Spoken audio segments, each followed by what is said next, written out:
संत कथा सुना रहे थे। एक सज्जन का नाम था दानचंद। गंगा जी से 12 किलोमीटर दूर उनका गांव था। दानचंद को भगवान ने संपन्नता तो दी थी, धन तो दिया था, लेकिन लोभ ही इतने थे कि लोगों ने व्यंग में ही उनका नाम दानचंद रख दिया था। कभी कोई पुण्य कार्य नहीं किया, कहते खर्च होगा।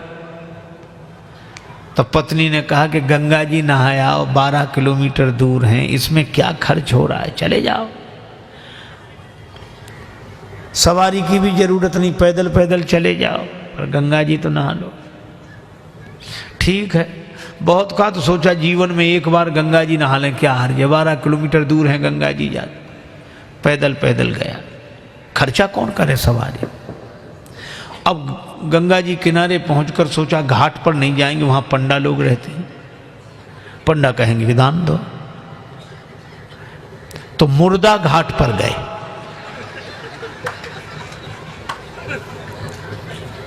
अब मुर्दा घाट तो खाली रहता, कभी कभी कभी कभी दुनिया में अपने घर में कोई सीट खाली करता है तो मुर्दा घाट भरता है, बाकी तो खाली है। सोचा ये ठीक, न पंडा का झंझट, न दान का, न पुण्य का।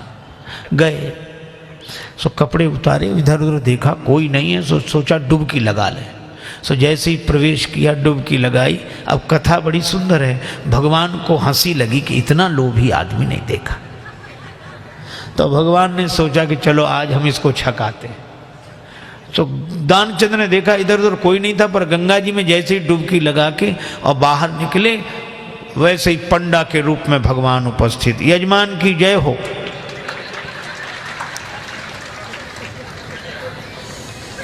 दानचंद बोले तुम कौन हो? भगवान ने कहा कि हम पंडा हैं, संतोषी ब्राह्मण हैं, इसी घाट पे पड़े रहते हैं। दानचंद बोले मुर्दा घाट भी नहीं छोड़ा।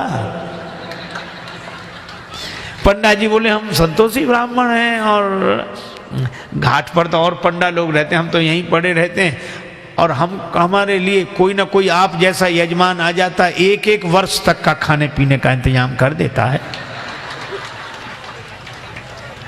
दानचंद बोले एक एक वर्ष इंतजाम? हम एक दिन का भी नहीं कर सकते, एक समय का भी नहीं। पंडा जी बोले कोई जबरदस्ती थोड़ा ही है, आपकी जैसी श्रद्धा हो, कुछ ना कुछ तो देना पड़ेगा। दानचंद बोले हमने आज तक नहीं दिया। पंडा जी बोले आज तो देना पड़ेगा। तो अब सोचा क्या करें, बोले उधार दे रहे हैं। उधार? हाँ। कितना?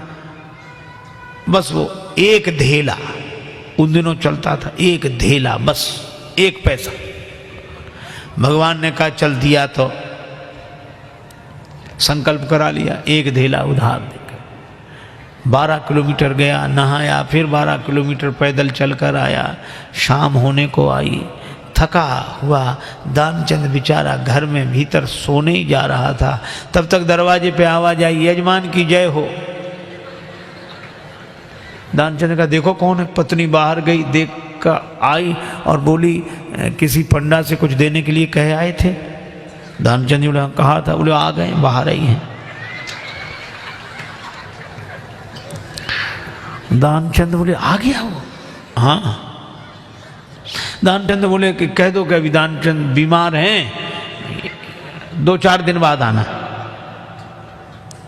पत्नी ने कहा कि वो तबीयत खराब हो गई, वो बीमार ज़्यादा हैं, आप 2-4 दिन बाद आना। पंडा जी बोले दान मिले चाहे ना मिले, पर हमारे संकल्प में वो हमारे यजमान बीमार हो, ऐसे संकट के समय यजमान को छोड़ना धर्म नहीं। हम भी यहीं रहेंगे जब तक वो स्वस्थ नहीं हो जाते, यही इंतजाम कर दो। आप तो सामग्री ला दो, हम तो बना लेंगे अपने हाथ से भोजन। पत्नी ने फिर जाके कहा, पर दानचंद भी अद्भुत आदमी, कहने लगा नहीं जा रहा ना। बोलो कह रहे यहीं रहेंगे जब तक बीमार रहोगे। दानचंद बोला तो कह दो मर गए वो।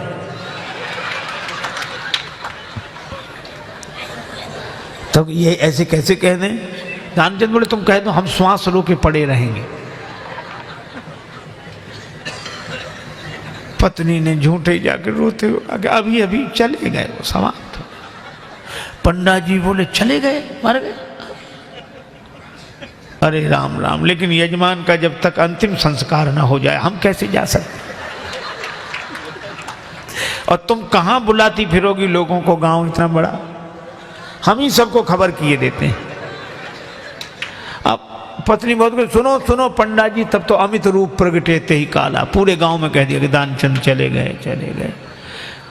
अच्छा, लोग सचमुच इकट्ठे हो गए और भगवान को भी मन में हंसी लगे, ऐसा जिद्दी आदमी श्वास रोके पड़ा।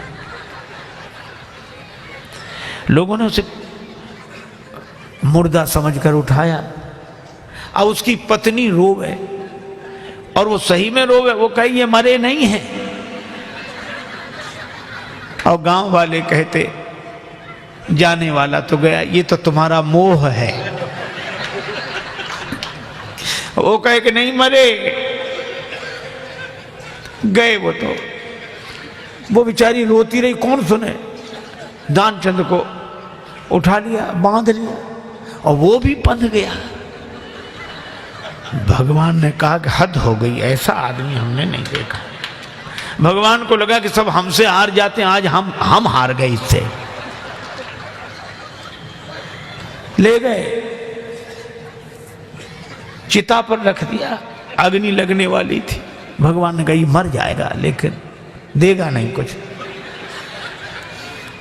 तो भगवान ने कहा कि यजमान के कान में हम कुछ मंत्र बोलेंगे। हाँ ठीक है।